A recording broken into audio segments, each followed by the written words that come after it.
Hi guys, how are you doing? Welcome back to the channel. My name is Neil. If you've not been here before, please do not forget to subscribe before you leave. I need a new intro because that one is getting way too boring to even say.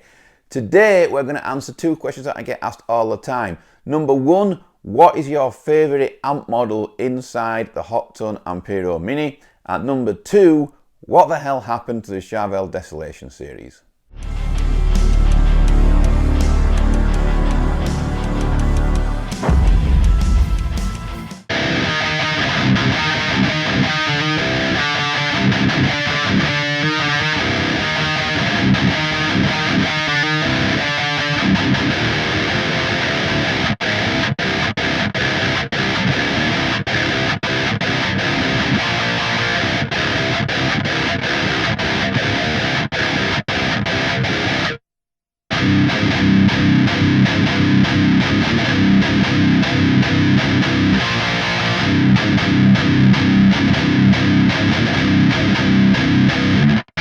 Okay guys, so the tone that you just heard is me using my favorite amp model inside the Ampero Mini. There's about three in there that I really like a lot. Both of the Freemans and the Rectifier are my favorite. That tone you just heard was the Rectifier model inside the Ampero Mini. I absolutely love it. I'm very fussy about my Rectifier models, amp models, in plugins and in multi-effects processors, particularly multi-effects processors, because I've always felt that multi-effects processors have got it all wrong, the Rectifier tone. They've never been able to capture it yet. I am a massive fan, however, of the Rectifier tone inside the Ampero Mini. I really enjoy using that tone. It's full, it's thick, it's powerful, and it does have that Rectifier feel to it. I had a boost in front of the tone you just heard there. The Ampero Mini was going straight into my camera. There was nothing in between, nothing else going on, so you just heard the raw tones. And yeah, it's my favorite amp model in there, and I really do think they've done a great job. Quite often people say to me, oh, I don't like rectifiers. And when they say I don't like rectifiers,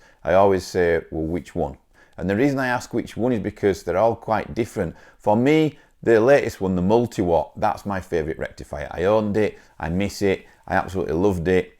And that's the one that kind of captures almost bits of all the Rectifier series in there. But I really did like my Rectifier multi-watt, my Mesa Boogie Rectifier multi-watt. It was a great amp, sounded absolutely huge, and I miss it. I really do miss it. As far as the Rev F and Rev G goes, they're the next ones that I love. Not much between them, to be honest. The 90s Rectifier is one that a lot of people try. It's the most available one, the most affordable one on the used market. And it's kind of fizzy and a bit loose and sludgy. It does get better when you put a boost in front. In fact, it sounds really good when you put a boost in front.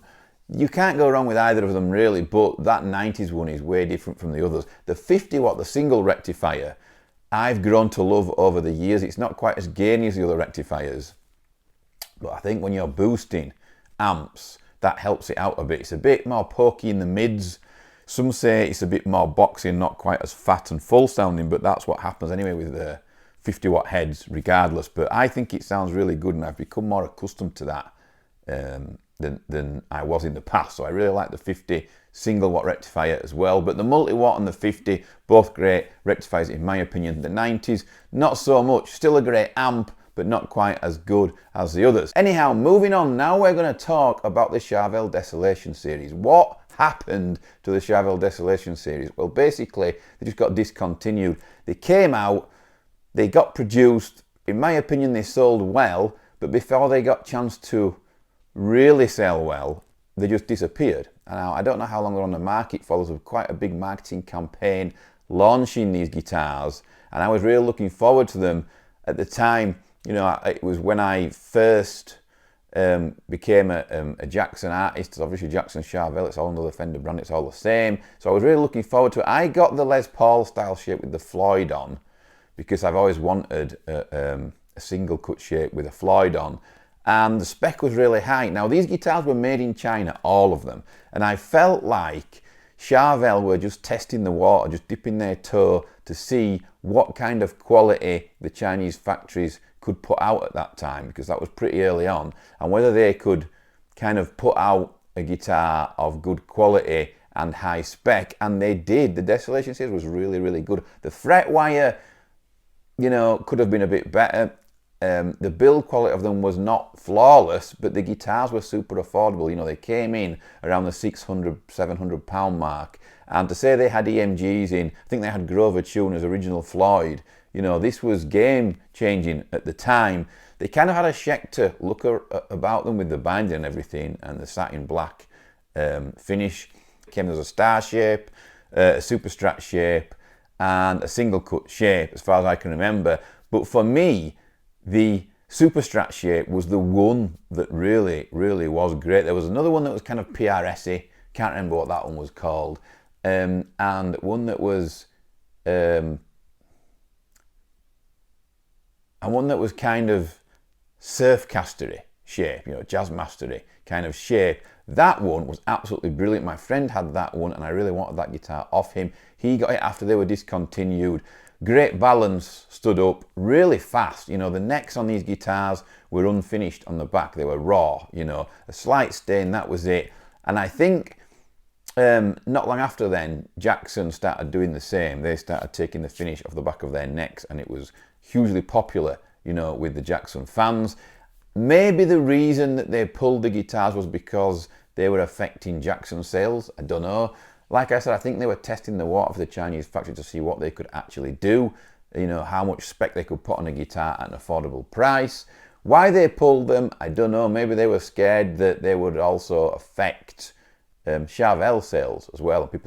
The metal players would lean towards the Charvel Desolation instead of the SoCal and guitars like that. I don't know. It was a strange one, but they looked great. My single cut was a touch neck heavy. When I say neck heavy, I don't mean totally neck heavy. I just mean you had to keep just pulling it up just a touch live on the strap. But it wasn't totally uncomfortable or anything. I used it live and got on fine with it. But it was just a bit annoying pulling it up and down. The main reason that I actually got rid of that guitar was just because I didn't bond with it with my right hand. There were controls and things, and the Floyd and everything seemed a bit cluttered around. I didn't have much scope to move around with my picking hand like I wanted. It felt a bit cluttered and a bit, you know, stuff was in the way a bit. But that was the main reason why I got rid of it. The neck was great. The fret wire could have been a bit better quality, but yet it was still an affordable guitar, very high spec. And like I say, some of the other models, the Super Strat one, you know, soloist, let's call it a soloist, looked absolutely fantastic, played great. I played one of those and it played fantastic too. So I don't know why they got rid of them, and especially I don't know why they got rid of them when they'd put such a big marketing campaign, you know, launch into them. It costs a lot of money for brands to do that. It seemed really odd that they just put them out there, and after like a year, maybe 2 years, they just pulled them all and got rid of them. There will be some explanation if anyone knows the reason why they got rid of them rather than build on them, because those models just needed a bit of tweaking, in my opinion. Like I said, the Surfcaster, Jazzmaster, whatever the hell you want to call it, that was great. That didn't need much tweaking at all. The bridge was a bit too close to the bridge humbucker, in my opinion, so it had a bit too much treble on it. But that's a minor tweak. Like I said, the single cut was a bit cluttered around the trem, the picking hand. But again, that's a minor tweak in the design that they could have improved. It was a bit neck heavy as well, but the Super Strats were great. They felt great, you know, and the Star, there's a lot of guys still playing the Star shape one now, you know, that swear by it. So I don't know what happened to it. They were testing the water for the Chinese factory to see what they could do, because not long after then, you know, Jackson started using more and more of the Chinese factories. And the Chinese are putting together great guitars now that are equally as good as the Indonesian guitars. In my opinion, there's not much between them. I do stick by what I say though. Nowadays, Chinese guitars can cost over £1,000, and I don't think they should, because if things are getting made in China, we should see as consumers, we should see some of that benefit as well, and we should get guitars at a cheaper price, like we do amps. You know, if an amp is made in China, you often see it a couple of £100 cheaper. Interesting topic to talk about, what happened to the Charvel Desolation series. I'm sure somebody out there will have more info than I have. If you do have any info, let me know down there below in the comments. What happened to the Charvel Desolation series? Also, guys, if you own a Desolation still and you love it, tell me why you love it down there below. And what did you think of the Ampero Mini Rectifier setting? Thank you very much for watching, guys. I'm going to leave this with you so you can all debate about it down there in the comments below. I'll see you all soon.